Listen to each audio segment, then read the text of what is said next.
In 1954, the U.S. Supreme Court ruled on that now famous case of Brown versus the Board of Education. In that ruling, a unanimous court stated that segregation in public schools was unconstitutional. In 1955, they added that all schools must be desegregated with deliberate speed. When the Supreme Court decision was handed down in 1954, Montgomery County, like other jurisdictions, had to plan for integration. Rose Kramer was on the county's Board of Education at the time. She remembers her reaction to the Supreme Court decision like it was yesterday. Well, I was elated because by that time I was so aware of how uneven our school system was in Montgomery County, how so inferior our black schools as a whole were in relation to the white schools, how truly segregated we were in that even the white and black teachers didn't participate in many of the things that were to better teachers. How did the rest of the school board react? I think either indifferent or hoping that it would go away. Not all. There was no effort on their part to say, oh, this is an opportunity. And rather surprised me, very honestly, because I thought in my own mind this was a great opportunity, both for the good of the children and from the standpoint of the whole physical plant of the schools of Montgomery County. How did MCPS move from resisting desegregation to implementing desegregation? Not easily. The interesting thing was that when I, as the leader in this on the school board, kept persisting, when are we going to get to this? We did the usual thing of having a study commission. That took a year. The study commission came up with, it doesn't look like a problem. Remember, Montgomery County only had 7% blacks in the whole county. The school board said, well, let's have kindergarten integrated, and then we'll study it a year. We'll do it for a year, and then we'll study it for a year. So I, trying to make them look ridiculous, said that means it will take us 24 years to desegregate the Montgomery County school system, which did make them look a little foolish. And so we then began doing several grades at a time with always my prodding them with the law says. The law says you must do this. The advisory committee created to study integration issues was made up of leaders in the white and African American communities. They pored over countless letters and heard hours of testimony on the subject. There were people who wanted to proceed, but most were wary of this thing that had never been done before. Others were against the idea altogether. They accumulated people on their side who talked about social engineering. We were doing social engineering, right? And I remember that expression. And that time would take care of these things, and that we mustn't go, all the usual, because they couldn't deny the law was on our side. By the way, there were such things as threats, midnight calls in my house. How dare you do this? You're the leader, you're the troublemaker. But that's really what leadership is all about. When you are sure that what you're attempting to achieve has backing of other people, is right, it really, you can take it, Public school integration in Montgomery County began at the start of the 1955-56 school year. It is said that the process went smoothly, and compared to school districts in other parts of the country, this is true. It wasn't, however, a transition without challenges. The first step began in the 55-56 school year. At that time, 5 African American teachers were transferred out of substandard schools to all-white schools. One of those teachers was Allison Claggett, who describes how they prepared. We had committees. We met with the superintendent. We met with the different, we call them integration committees. And we would discuss different methods of working with kids and working with parents. And people would ask me, he said, Allison, how do you mind teaching white kids. And my answer was, it doesn't make any difference to me. I like to teach kids and I love children. And all I need for them to do is to come to school with an attitude that they want to learn, and they will be taught. As plans were made to close the Down County colored schools, parents at Rollingwood Elementary expressed the most vocal opposition. Some of them said behind the scenes they didn't want their children to go to school with their maids' children. And they weren't going to have it. And, they said many, many mean things in those letters. As the 56-57 school year began, up-county schools were included in the integration plan. There, African Americans could request that their children be transferred to certain schools. George Barnes was one of the children whose transfer was approved.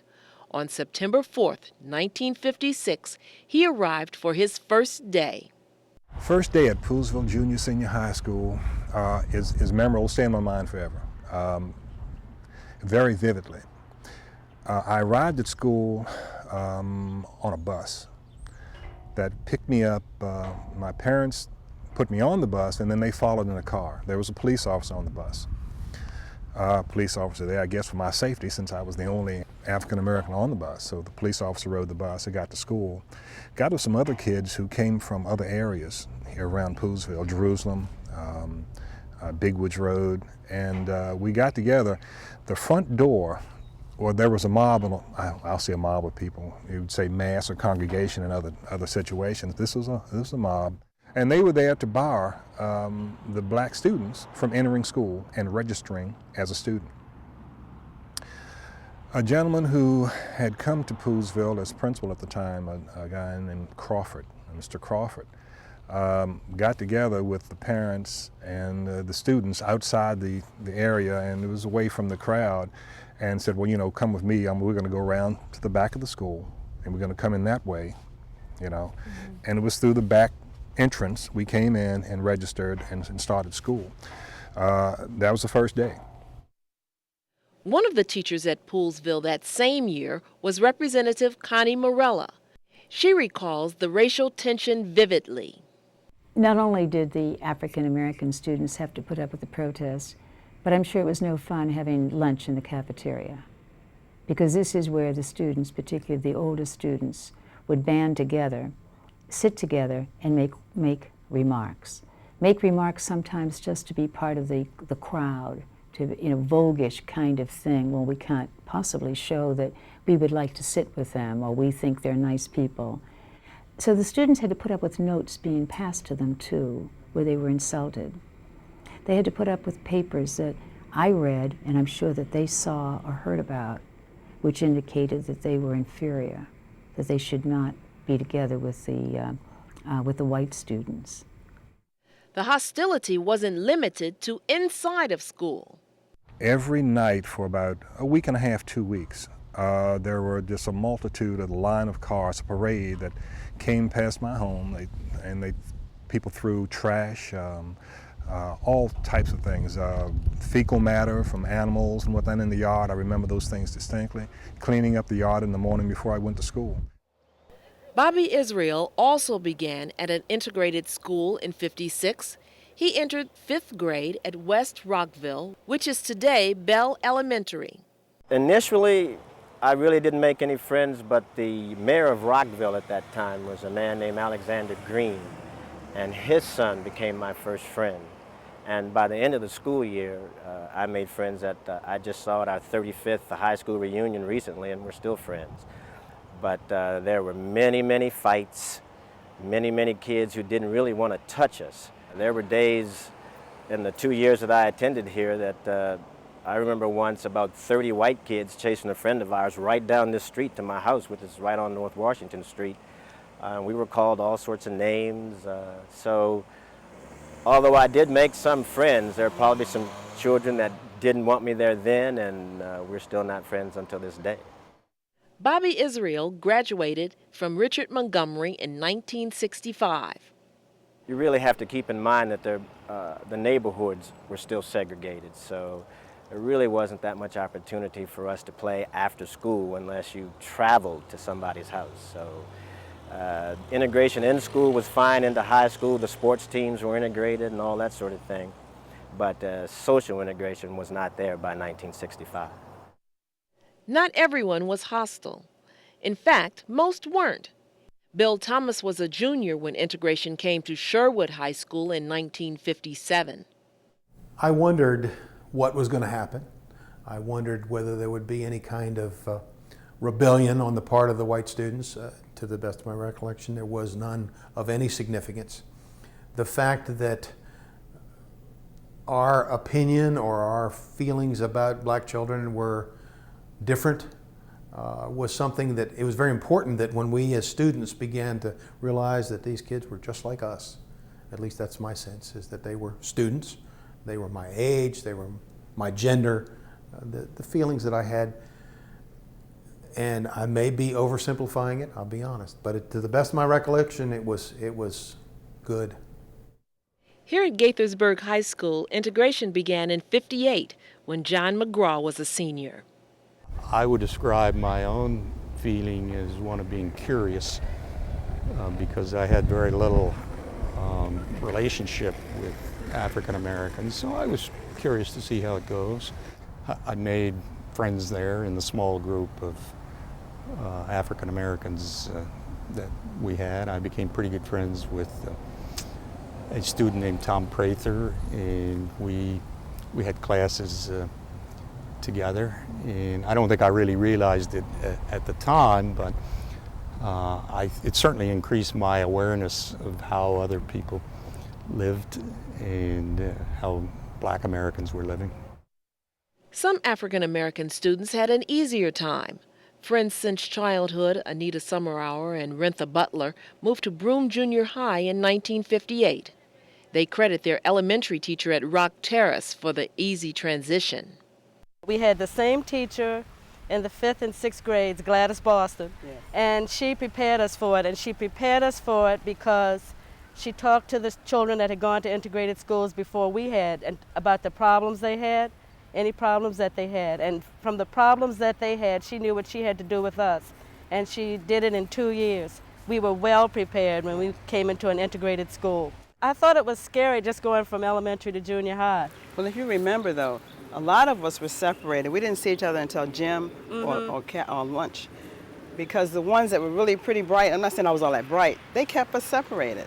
Like I had English by myself, I had geography by myself, I may have had math or something with you, but we didn't get to see each other until gym. Now, what settled my nerves was I met a girl in class, and she was very nice to me, so I kind of relaxed, but it was very scary. Not seeing your friends all day, I mean, except twice. There were probably some white kids that were just as afraid as we were. True. And, maybe we were drawn to each other. In the end, the school board maintained that integration would proceed, but sometimes it was not without a fight. One morning when I went in class, the other African American student who was in class with me, and we supported each other, didn't come to school that day. So I was left alone there in the class. The students, several of which were pretty big guys, proceeded to lock the teacher in the closet. They locked the teacher in the closet and came over to me and said, "Now you're going to get what you've been asking for." Okay. I decided this day that I really feared for my life, and I felt that if I didn't fight back to the best of my ability, that I was going to be in real trouble. So the guy came over to me and pushed me, and I fell out of the desk. He turned the desk over. When I got up, we tussled for a little bit, and I don't know what, I didn't hit him with anything. I hit the guy, and he went down.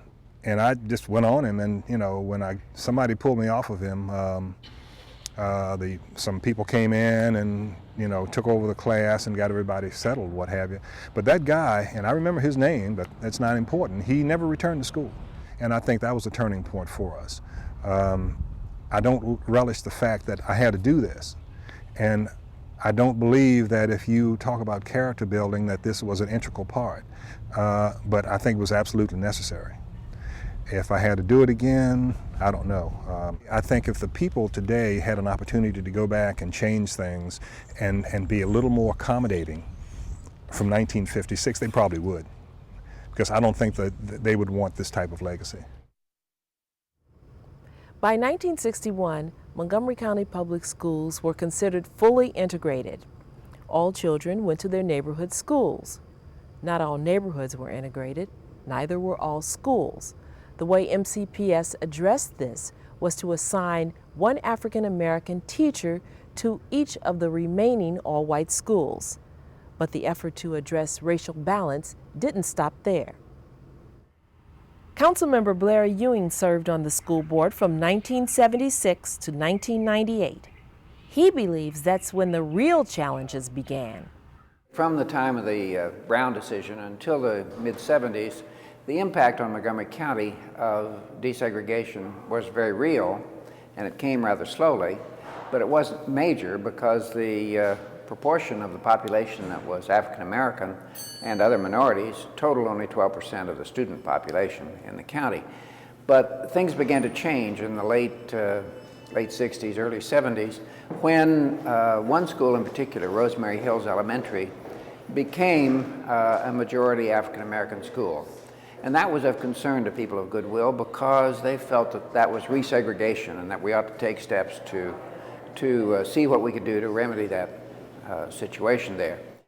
A busing program was implemented to better integrate county schools. Later, magnet programs were instituted to draw students and achieve racial balance in ethnically diverse areas. And a transfer policy was adopted to help schools more closely reflect their community, which was recently overturned. One doesn't want to deliberately create schools that have that concentration of one group, one class. That, it seems to me, is an unfortunate result of housing patterns when that occurs. And it has occurred in some schools. But on the whole, the board's efforts, I think, have had a degree of success in maintaining racially and ethnically diverse neighborhoods that are more integrated than many in the country as a whole, and more successful in that regard than many.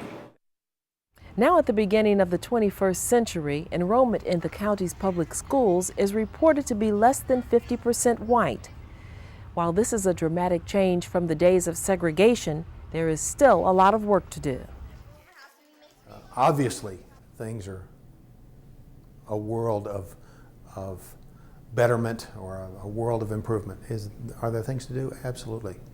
And the thing that is, I think, the biggest reality is to know that there's still some folks that are unhappy. Black children don't appreciate what went on before they came. You know, they take education for granted. We did not. They don't understand what we had to go through, not us so much, but our forefathers, to even get to this point. They just take it for granted. It's no big deal to them. They don't want to read, they don't want to know the history, they don't want to know anything. And it's not just them, it's the white kids too. The cultures have intermixed, and the worst of each culture, everybody has embraced. Once we get to the point where all students are able to be equipped with all the equipment, and when we get parents, black or white, to really have a vested interest in the kid, that's when the whole educational system, I think, will improve. School can't do it all. We've got to have a community thing. It takes a community to take care of a child, or to educate him, or do anything else that he has to have. It takes the whole community. So we've got to get big business and all of their expertise. And everybody got to get their heads together. We've got to get these children up where they belong. What I really think needs to be done is that the whole concept of race, period, needs to be done away with. As long as we identify ourselves by race instead of just humans, period, I think you're always going to have problems.